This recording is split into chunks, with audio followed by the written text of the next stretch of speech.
Reichsbahn depot at Saarbrücken lies dormant in the pre-dawn darkness. 3 locomotives sit idle on the rails, their boilers cooling, their fires banked for the night.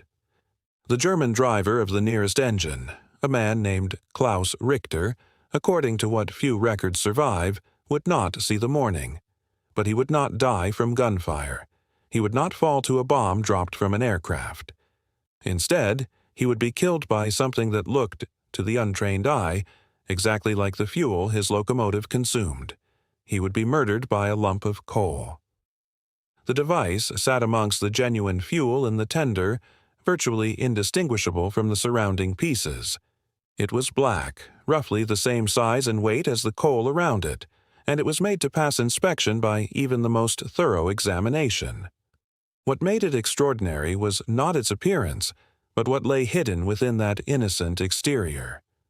Concealed at the heart of this false coal was 1 pound of explosives, carefully packed with special detonators designed to explode only at a specific moment, when the coal was shoveled into the firebox of a running locomotive, when the intense heat would trigger the fuse, turning the entire engine from within into a weapon of destruction. This was pétard, or the coal bomb as it became known. It was, without question, one of the most ingenious acts of industrial sabotage conceived during the Second World War. Manufactured in secrecy at the Special Operations Executives' technical workshops, distributed through occupied France and across European rail networks by courageous resistance fighters, it represented the pinnacle of British deception and engineering. For years, historians dismissed it as a myth, a piece of wartime propaganda too fantastical to be true. Yet the coal bomb was entirely real, devastatingly effective, and became one of the most feared implements in the Nazi supply apparatus. The Germans never fully understood how it worked, and that incomprehension bred a paranoia about fuel deliveries that would have consequences far beyond the individual locomotives destroyed. The impact of this single weapon cannot be measured merely in locomotives lost. It rippled through the Nazi command structure, creating fear, generating investigation, and forcing the diversion of resources at precisely the moment when Germany could least afford such distraction. This is the story of how Britain fought back against the Nazi war machine, not with massive air raids or frontal assaults, but with something far more subtle, far more cunning. This is the story of the coal that killed from within. The problem facing the Allies in occupied Europe was devilishly straightforward yet seemingly impossible to solve. Nazi Germany's war machine depended entirely upon the railways. Trains transported troops to the front, carried supplies to fighting units, and moved ammunition, petrol, and raw materials across the vast territories the Reich had conquered. The German rail network was the circulatory system of their war effort. Without functioning railways, the Wehrmacht could not move divisions rapidly, could not resupply its armies, could not maintain the flow of resources that kept the whole apparatus in motion. The Allies had recognized this vulnerability from the beginning. The Royal Air Force conducted continuous bombing campaigns against rail yards, marshalling points, and railway infrastructure. American bombers struck at the same targets from the south. Yet for all the tons of ordnance dropped, for all the destruction inflicted, the railway system continued to function. The Germans rebuilt rails, repaired depots, and adapted their operations to accommodate the bombardment. Moreover, the bombing campaigns were costly in human lives, both military aircrew and civilian casualties. There had to be another way. Conventional sabotage operations, too, had proven inconsistent. British and American agents operated throughout occupied territories, and resistance movements in France, Belgium, the Netherlands, and Eastern Europe provided willing hands for industrial disruption. Yet traditional methods, cutting rails, destroying bridges, derailing trains through manual intervention, were labor-intensive, dangerous, and often detected before they could have significant effect. The Gestapo had become sophisticated at identifying and eliminating sabotage cells. Resistance fighters were arrested, tortured, and executed. The loss of life among the underground was appalling. There was a desperate need for a sabotage mechanism that was passive, that required minimal human intervention, that could be deployed on a massive scale without requiring the presence of saboteurs at the point of action. The answer lay in the very fuel that powered the locomotives themselves. Coal heated the boilers that generated the steam that drove, and the railways consumed enormous quantities. What if, the strategists at the Special Operations Executive reasoned, what if explosives could be disguised as coal? What if a single piece of false coal slipped into a tender during the chaos of refueling operations or during the loading of fuel at depots could damage or destroy a locomotive without requiring a saboteur to be present at the moment of destruction? The concept was elegant in its simplicity. The execution proved far more complex. The coal bomb project fell to the technical teams at the SOE's development station, located at Welwyn in Hertfordshire. The engineers faced immediate and formidable challenges. Coal destined for locomotive use came in various sizes and densities. A false piece that looked authentic had to be constructed from materials that would survive storage, transport, and the rough handling that coal naturally received. It had to be heavier than actual coal to mimic authenticity. German railway workers were experienced enough to notice if pieces seemed suspiciously light, yet it could not be so heavy as to be obvious or to damage the fuel chutes through which coal passed. The explosive within had to be robust enough to survive accidental detonation, but sensitive enough to reliably detonate when exposed to the extreme heat of a locomotive firebox. The engineers settled on a design using a tungsten alloy shell to provide the necessary weight and structural strength. Inside this shell was packed 1 pound of dynamite, a sufficient charge to damage an engine catastrophically without being so large as to create a coal bomb-sized hole in the tender. The true innovation came in the detonation mechanism. Rather than using a conventional fuse, which might be triggered prematurely, the team developed a clever system.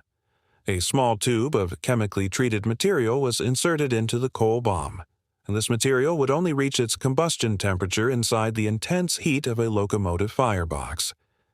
At that temperature, typically around 1,000 degrees Celsius, 1,800 degrees Fahrenheit, the tube would begin to burn through, eventually igniting the main charge. The detonation delay could be calibrated.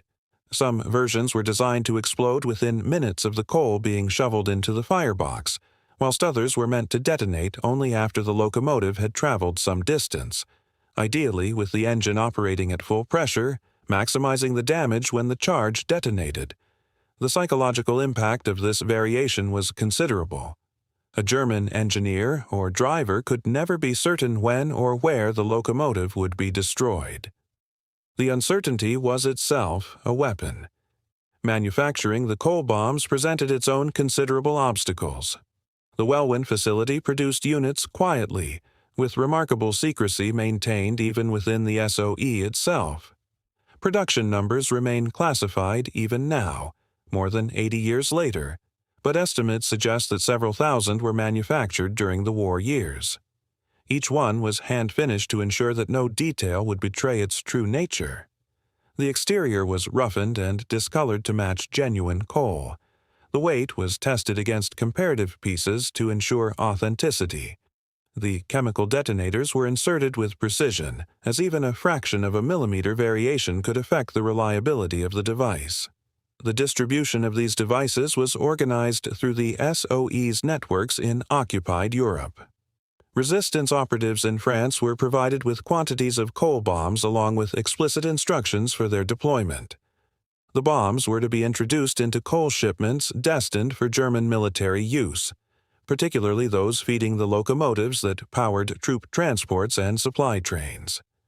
Operatives with access to coal depots, or those working at rail yards, were given the coal bombs and shown how to identify points of maximum vulnerability.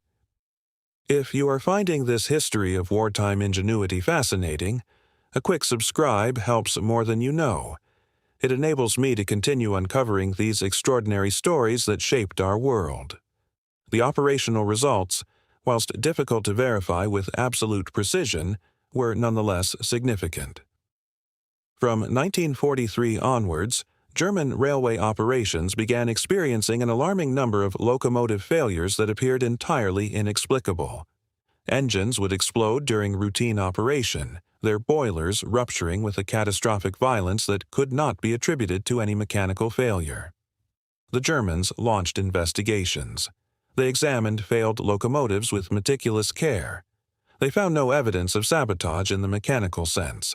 The engines had simply failed. The cause remained mysterious. There was a batch of defective coal sourcing that had weakened boiler integrity. Perhaps the extreme stresses of wartime operation had overtaxed the locomotives. Perhaps the coal being supplied had become contaminated with foreign material, sand or rock, that had damaged the machinery from within. The German Military Ordnance Service demanded improved coal quality controls. Railway authorities implemented inspections. Coal was washed and graded. Yet the mysterious explosions continued. The true cause remained undetected until very late in the war, when captured operatives revealed the nature of the weapon under interrogation. The psychological impact upon German railway operations was profound. Reports of mysterious locomotive explosions began to affect morale among engine drivers. Men became reluctant to fire up locomotives, fearing that they might be operating a sabotaged engine. Commanders resorted to detailed pre-operation inspections, wasting valuable time. Routes and schedules became unpredictable, as drivers insisted on conservative operation of unfamiliar engines. The knowledge that explosives could be hidden in fuel, that they might die through no fault of their own but simply through the bad luck of shoveling a single piece of false coal, created a pervasive anxiety throughout the German railway service. The British approach differed fundamentally from the German equivalent. In 1944, the Nazis did attempt to develop similar devices, internal sabotage mechanisms disguised as ordinary materials that could be deployed against Allied industry and railways. The technical barriers proved insurmountable, however. German scientists and engineers lacked the same combination of theoretical knowledge and practical manufacturing capability that the British had developed. More importantly, the Germans lacked the resistance networks through which to deploy such weapons. Their attempts at sabotage in Britain and the United States largely failed. The coal bomb remained a uniquely British weapon, one that the Germans could never successfully replicate. The Americans, too, developed their own variations on the concept, though these appear to have been less operationally successful. American sabotage devices in the Pacific Theater designed to damage Japanese trains and industrial facilities existed, but never achieved the operational deployment or psychological impact of the British coal bombs in Europe. American strategists had opted early in the war for a more direct approach, massive bombing campaigns that would simply overwhelm German defenses through sheer weight of ordnance. The subtler art of industrial deception remained largely in the British sphere. The coal bomb's actual impact on the German war effort remains debated by historians. The number of locomotives destroyed was certainly significant. Estimates range from dozens to perhaps several hundred, but it was not the destruction itself that truly mattered. German locomotive production had already been severely constrained by bombing. What the coal bomb inflicted was uncertainty. It created doubt about the reliability of fuel supplies. It prompted wasteful security measures that diverted resources and personnel. It demonstrated to the German high command that their own territory and supply lines were vulnerable to attacks they could not see coming and could barely defend against. They were already collapsing under the combined pressure of massive bombing campaigns against rail infrastructure and the logistical impossibility of supplying an overstretched military machine. The coal bomb was not the primary cause of this collapse. It was, however, a visible symbol of something more troubling to the Nazi command, the awareness that they were no longer in control of their own destiny. Innovation could come from unexpected quarters. Safety could not be assured. Trust in supply chains could not be maintained. In the years since the Second World War, the coal bomb has become something of a historical curiosity. Few surviving examples exist in museums, as the devices were melted down or destroyed after the war ended. The technical details have been progressively declassified, and the weapon has acquired an almost legendary status in popular accounts of wartime sabotage. Yet it remains a remarkably elegant example of applied ingenuity under pressure. A team of engineers, working in secret in a facility in Hertfordshire, conceived a weapon so simple in principle that even describing it seems almost anticlimactic. A piece of metal, some explosive, and a chemical fuse. That was all it required. What made it truly extraordinary was the realization that the simplest ideas, when executed with precision and distributed with cunning, could have consequences far exceeding their material impact. 1 pound of explosives hidden in coal killed not just the occasional German soldier, but something more valuable to the war effort: certainty. It created an environment in which suspicion bloomed. It forced enemies to look inward, to question their own supply chains, to invest resources in solving a problem they could barely understand. The coal bomb reminds us, more than 80 years after its last deployment, of a fundamental truth. Wars are not won solely through overwhelming force, though force remains essential. Wars are won by those who think faster, who adapt more quickly, and who understand that an enemy's greatest vulnerability often lies not in what is destroyed, but in what is doubted.